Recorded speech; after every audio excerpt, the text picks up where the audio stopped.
Alright everyone, I want to welcome you all back to some more of When They Cry. So I gotta say guys, this part of the story I was playing through was pretty touching. Where we last left off, we had a very touching moment between George and Shannon, and we continue on from there. I won't get into much spoilers because, well, it's pretty sweet. It's actually a nice break from all the tension that's been going on with the family and their disputes. So we're gonna continue on from there, and let's just get to it, guys. Thank you all for watching. Thank you all for the love and support. Let's keep it trucking. Alright guys, and we are back. 例えば、戦場で武功を立てた部下に対し、すぐその場で報奨を与えたり。普通、こういうのは戦が終わってからまとめてやるものだからね。それを戦場の本陣の中にいながらまめにやり続け、部下の武功を素早く評価し、やる気につなげたというのは非常に大きいことだよ。それから、部下が病気で伏せった時には、誰よりも早く駆けつけ、お見舞いをした、とかね。武田信玄は、戦国最強の騎馬軍団を率いただけじゃない。戦国一の部下思いの人だったんだよ。そんな方だから、部下の皆さんもついてきてくれたんですね。The truth was, Shannon had already heard this story several years ago. But when George started to tie his father in with one of these stories, he would always be beaming, looking like he was having a great time. So Shannon did not interrupt, but merely smiled to encourage him to continue. 確かに資本主義の世界では、お金は力で石垣の高さでもある。でもね、戦も城も自分一人じゃ成り立たない。大勢の部下に支えられ、その力を借りて初めて成立するものなんだよ。それを理解してから父さんの背中を見ると、自分がいかに未熟で、父さんがどれほどの切磋琢磨をして今日を築き上げてきたかがよくわかるんだ。ジョージ様はお父様のことをとても尊敬されているんですね。羨ましいです。ごめん。別にそういう意味で言ったんじゃないんだよ。すみません。私も別にそういう意味で言ったつもりは。Oh yeah, there's something going on here. The two of them awkwardly look at their feet. Shannon had no parents. She had been brought up in a welfare institute owned by Kinzo called the Gospel House. Under the guidance of the honorary director Kinzo, the Gospel House offered excellent students a chance to live a life of service. If they were accepted, they would be able to leave the institute and work as servants for the Ushinomiya family. This was considered to be the highest honor for a student. Servants from the Gospel, Fukuin, house all took names with the character in, on, non in them while they served. So Shannon wasn't her real name. The same goes for Kanon. All the students of the Gospel House were orphans, or feeling that, people who had been disowned by their parents through some special circumstances. Because of this, the students had been taught to think of each other as their only family. That's why it seemed so natural to Kanon to call Shannon his sister. And while only Shannon and Kanon were working today in the mansion, there were other servants who worked in the shift rotation named Manon and Lennon, who is also inherited the character in their names. However, there were not many servants who stayed with the Ushinomiya family for long. It was standard for them to quit after 3 years.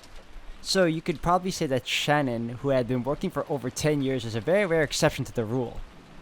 Working as a servant for the Ushinomiya family was a heavy burden to bear, but the pay wasn't bad at all. Working for a full 3 years would earn more than what she was needed to enter mainstream society. That was why, even though the students realized what a harsh task working for the Ushinomiya family was, they still hoped to be accepted. But in Shannon's case, maybe the fact that she had managed to continue for more than 10 years should not be viewed as her having more willpower than any of the other servants. Maybe it was a lack of courage to say that she wanted to quit that forced her to continue working for those 10 years. To Kinzo, who could not even trust his own blood relatives, those excellent servants sent from the Gospel House were the only ones he could trust. Because of that, Kinzo would sometimes allow them to wear the family crest as servants under his direct control and have them work close to him. ...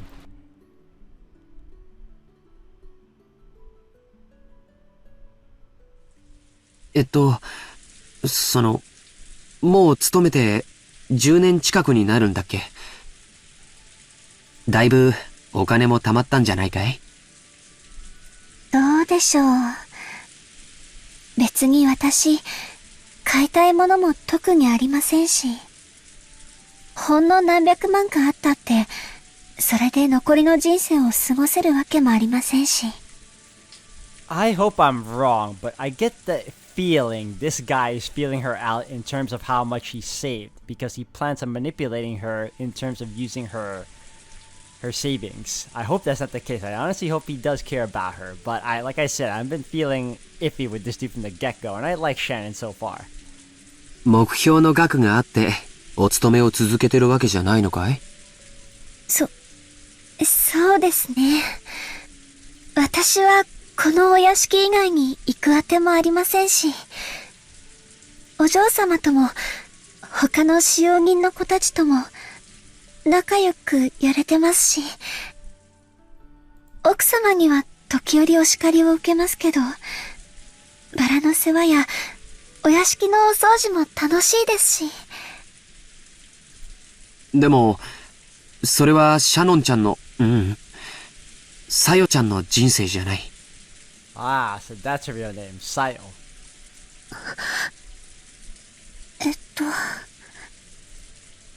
Shannon cast her eyes downwards when she heard her real name.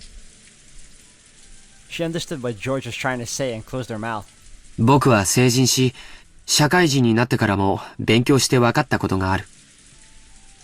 子供の頃、僕らが思っていたほど、人生は単調で短くないんだ。That horrifying thought that everyone has in their student years. Will the rest of my life be like a monotonous, boring, sleep-inducing after-school class? Where I endlessly, lazily, while away the time until finally it ends without anything interesting ever happening? However, these thoughts only arise while a person is still an underage student. Compared to a human's life, the time they spend as a student is nothing more than a blink of the eye. Just a period before they break out of their shells and cast off their immaturity. The inside of the shell might be a hot, suffocating, and boring world. But the world beyond that shell is vast and filled with limitless possibilities. 君の人生は、まだシャノンという殻の中でしかないんだ。君は、自分の人生が、この生活のままずっと続いていくと勘違いしてるんじゃないかな。それは。Shannon couldn't deny those words. She hadn't been able to find any concrete issues with her way of life. And since she'd never had any desire or goal to change herself in any particular way, she had continued her life idly. And if she were asked whether her life was already fulfilled, she wouldn't necessarily have been able to nod. That may have been the truth she was deliberately averting her eyes from. As long as George did not realize the truth, she would have continued pretending not to notice, as her real life slipped away neglected bit by bit. ジョージ様、私はこのままでいてはいけないのでしょうか？いけないよ。あ、それから今、ルール違反が一つあったね。George immediately gave a strict answer and then broke out into a mischievous smile. Shannon already knew what she was being chided for, and it seemed that it embarrassed her as she hung her head. 僕たちしかいないときは、様はなしの約束だよ。約束では聞けません。ですが、ご命令でしたら聞かないわけにはいきません。私は、家具ですから。I hate that mindset that these servants have. じゃあ、命令だよ。はい。かしこまりました、ジョージさん。As Shannon hung her head, her face red, she said George's name again, this time using San. それでいいよ、さよちゃん。A smile rose to George's face, praising Sayo's small act of bravery. The way they talked with each other gave off the sense that their relationship had already been ongoing for some time. For a long while, as if the weather raging around them didn't even enter their consciousness. The two of them talked about the many memories they'd built during their relationship that no one else knew about. Every once in a while, a flash of lightning would attempt to dampen the mood, but it could not sully these moments, which seemed to flush even the roses outside a deeper shade of red.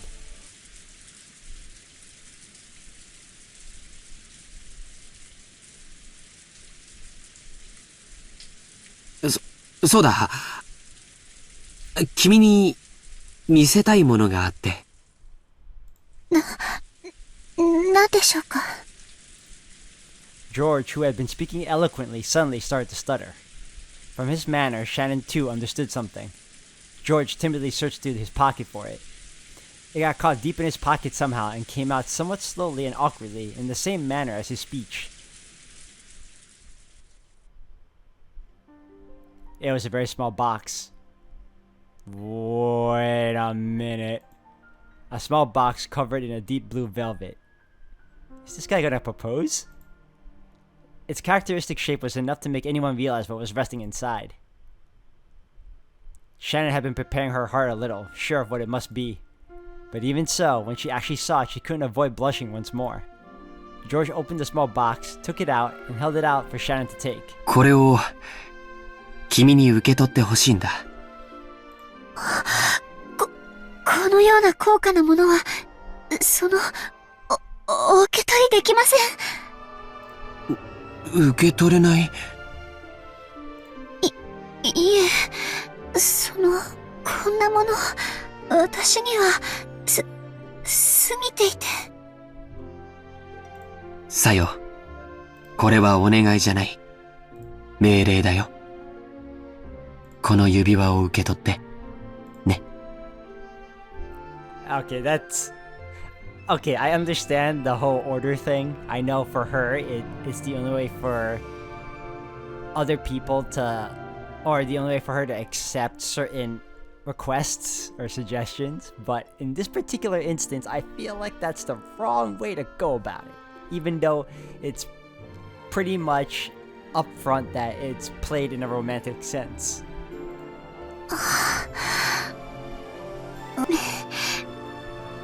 命令では従わなくてはなりません。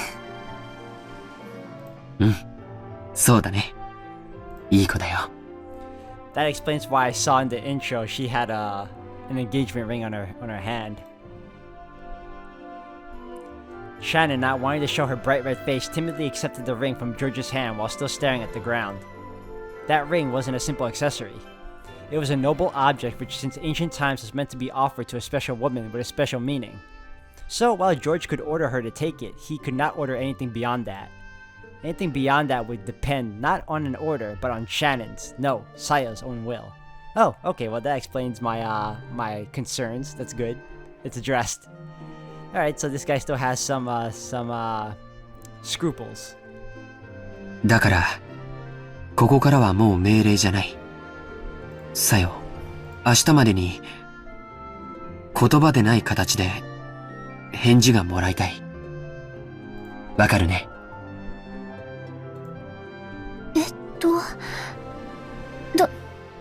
どうすれば？もうこれ以上は命令じゃないから、僕は君に命令はしない。でも、指輪は指にするものだからね。気に入ってくれたなら、好きな指につけてくれればいい。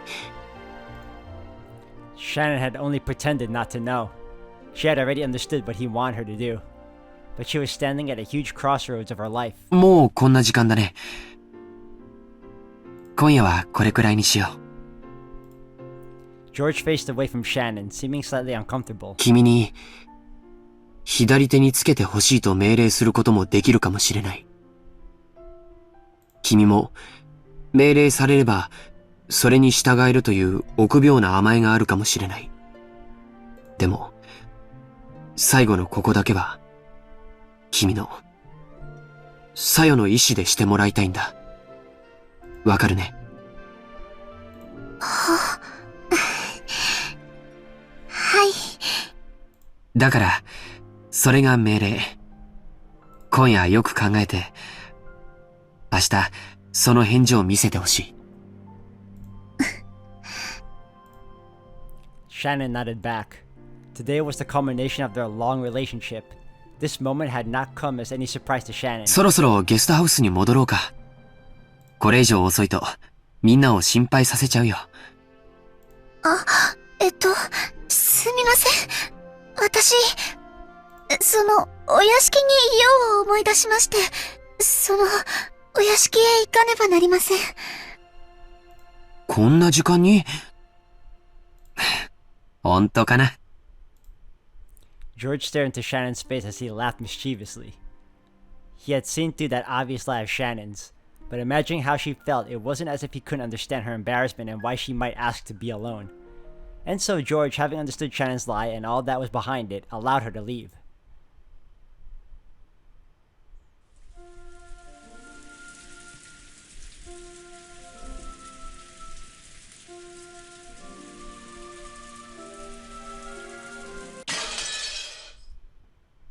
What a way to ruin a pretty nice moment there with that shattering glass again.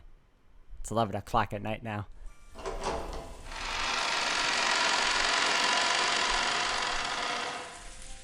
Shannon entered the entrance hall to the mansion without a tottering gait. Her chest was filled with almost to bursting point with a mixture of exaltation and uncertainty that she couldn't easily describe. After stopping for a second in front of the servant room to take a deep breath and calm her heart, she opened the door. Inside, Goda, who had been ordered to take the midnight shift at the mansion tonight, was absorbed in an old, worn-out crossword puzzle magazine. He looked up for an instant to see whether one of the family had come, but when he realized that it was a fellow servant, he returned to his puzzle as if nothing had happened. 源氏様より、郷田さんのお手伝いにつくように言われてまいりました。ああ、そうですか。それは助かります。そろそろ戸締まりの見回りに行きたかったのですが、ここを開けてもいいものか困っていたのです。何しろ、旦那様方の会合はまだだいぶ続きそうですからね。いつ何時お茶のご用命があるかもわかりませんし。そうですよね。では、どうしましょうか。私が留守番を。ではシャノンさん、申し訳ありませんが、お屋敷内の見回りをお願いします。私はここで親族の皆さんのご用命の待機をしておりますので。はい。Once again, you're making her do your work, huh? Shannon felt a twinge of annoyance. Despite the fact that she had come here to help out as a favor, she was being forced to do the job of the person actually on duty as though it were natural. Furthermore, after one-sidedly forcing that task on her, Goda had once again gone back to his magazine and had become immersed in his crossword puzzle. For the time being, as a sign of respect for her elders, Shannon bowed her head, and she left the room to make the rounds. Getting a little angry had enabled her to bring the airy sensation she had been feeling until now under control a bit. Besides, she couldn't show this kind of face to Genji and Kanon. Until her heart was able to calm down, she wanted a little time to herself, and maybe going around the mansion wasn't such a bad way to do that.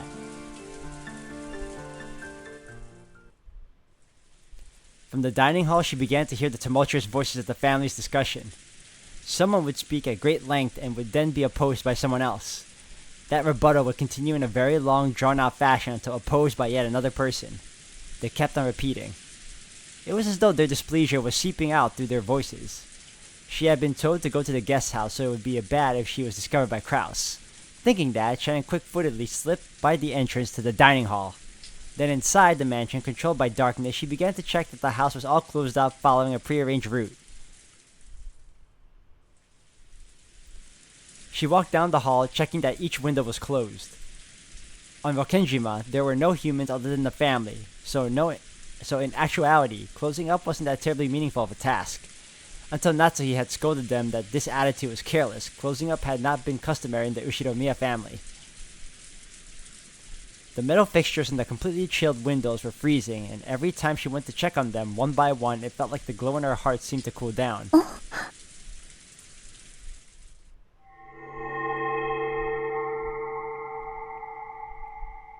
Butterfly. Just then, she thought she saw something flickering across the hall. Flickering? Something like that shouldn't be visible beyond the darkness of the hall. Although she thought it was probably her eyes playing tricks on her, she killed her breathing for a brief moment. And grasping a curtain, she fearfully gazed into the center of the hall. However, other than the occasional crack of thunder brightening the hallway, she was unable to glimpse any flicker again. It must have been her imagination after all. Maybe because she couldn't calm her heart, she saw something that didn't even exist. Shannon resumed checking the windows. However, in the back of her mind, a certain unnerving possibility had been resurrected. It was that which had been passed down amongst the servants who served the Ushinomiya main family, that ghost story, in which the mansion had different masters of the day and the night. In which the master of the night, Beatrice, would sometimes fly around the mansion in the form of sparkling butterflies. Come to think of it, Kanon-kun said that he had once seen it for himself. He got sulky when I didn't believe him and told him he was just seeing things. Could it possibly really? The roar of the thunder gave no answer.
I'm waiting for something to happen.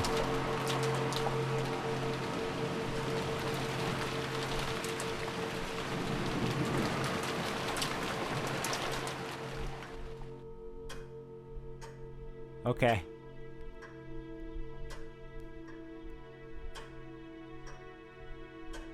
I half expected a jump scare.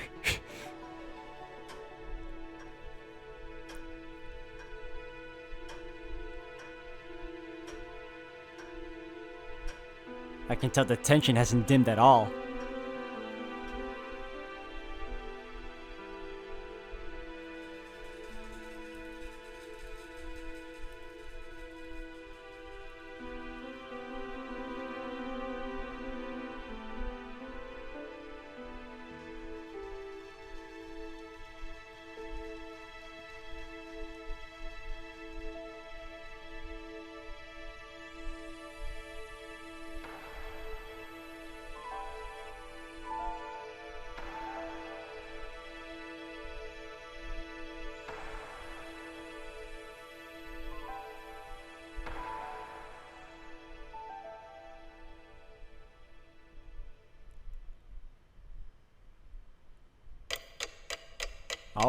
Oh, next day. 6 a.m., wow.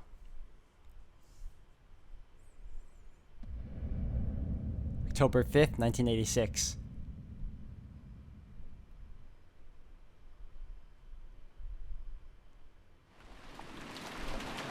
Genji once again tightened his bow tie and looked outside through a crack in the curtains.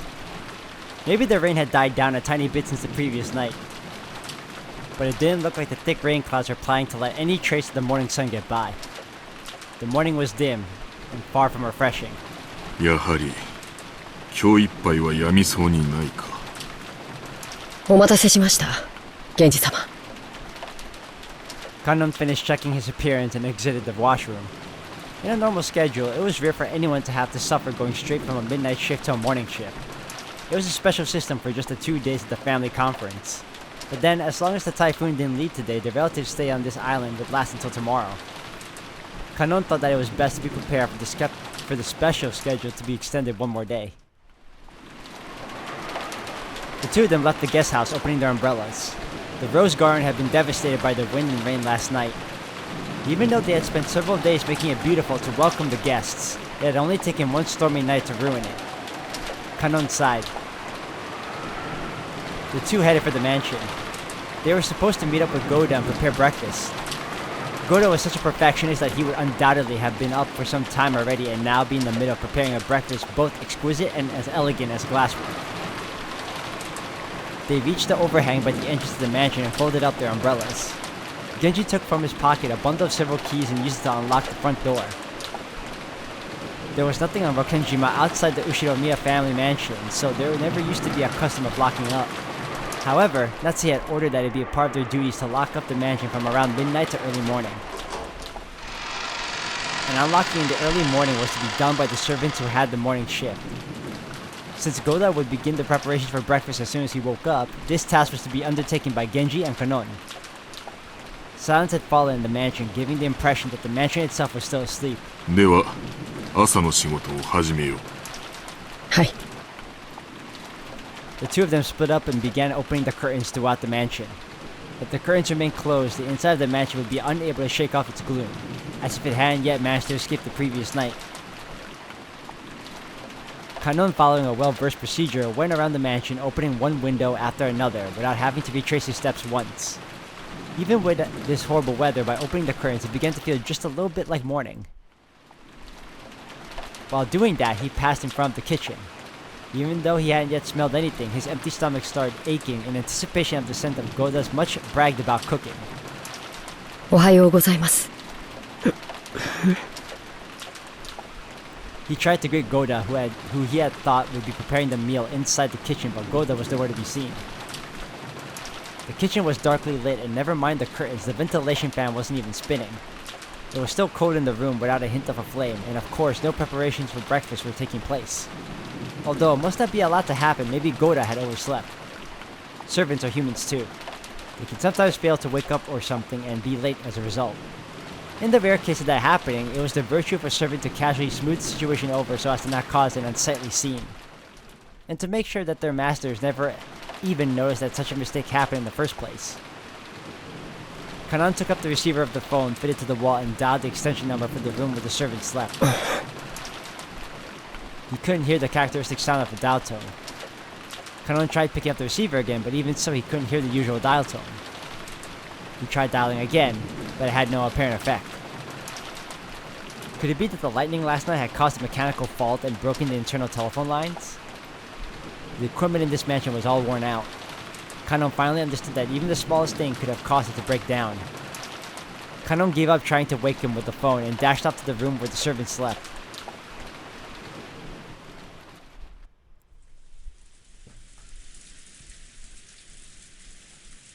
How long had she slept until? How long had it been since she had awoken and started lazily staring up at the ceiling? That vague sense of awakening was Natsuhi's usual morning experience. Her sleep was always light, and she wouldn't even been able to sleep at all without medicine. To Natsuhi, sleeping was definitely not a happy thing. When she looked outside, she saw that it was still pouring. If she hadn't sensed a tiny amount of light, she might have mistakenly thought that it was still last night. She herself was one of the hosts, so she mustn't wake up later than her guests. Urging herself on, she raised up her body, which still hadn't completely recovered from yesterday's weariness. While she was inside this room, no one would torment her. Her headache wouldn't get any worse than it already was. That room was her only peaceful space. So when she left, it meant returning to the world of her husband's siblings probing each other's minds. Then wouldn't it be better to just stay locked up in this room forever? Natsuhi smiled bitterly at this fantasy. She was starting to sound like Kinzo.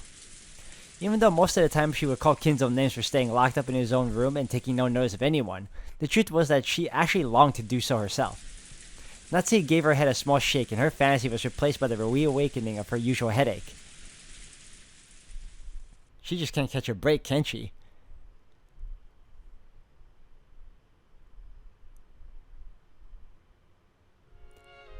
When she reached for the doorknob trying to leave the room, her hand touched the scorpion charm that she had hung from it before going to sleep the previous night. It was Maria's charm that Jessica had given Natsuhi. If she remembered correctly, Jessica had said something about it having the power to repel magic and that she should hang it from her doorknob. Maybe it was thanks to the charm that at least this room had been protected from her husband's siblings' malice. As she thought this, her mood began to get a little more cheerful. ジェシカのおかげで少しはゆっくり眠れたということかしら。 Then Natsuhi remembered. That's right, last night I promised Jessica that I would give her a charm of my own in exchange for this one, didn't I? Natsuhi opened a drawer of her dresser and took out an antique accessory case that she had treasured ever since she was a child. Inside, there were many small objects that Natsuhi had thought were valuable at the time. From amidst those, she pulled out a red pouch. Inside was a small round mirror about 10 centimeters across. It looked quite old, but the design on the back of the mirror was very ornate, and it felt like something with historical value. At the very least, it looked much more effective than compared to the other charm, which looked like a plastic scorpion key holder. She had heard that this mirror was a spiritual mirror to ward off evil spirits, and she had been given it specially by her grandmother when her grandfather's mementos had been distributed. It has been believed since ancient times that strange powers dwell within mirrors. Most likely, the way they reflect light created a belief that they also deflect misfortune and malice in the same way. Natsuhi returned the mirror to its pouch. Alright guys, I'm gonna end the video here for today. Thank you all for watching. It seems like we made it past the first night and then moving on to the day. Even though it's still poor weather out and whatnot. But it seems like something happened. Goda isn't making the morning preparations for breakfast, which leads me to believe he either overslept, which seems like, well, you know what? It's possibly likely because he's pretty lazy. Or he got killed off. Who knows? We'll find out in the next one, guys. So thank you all for watching.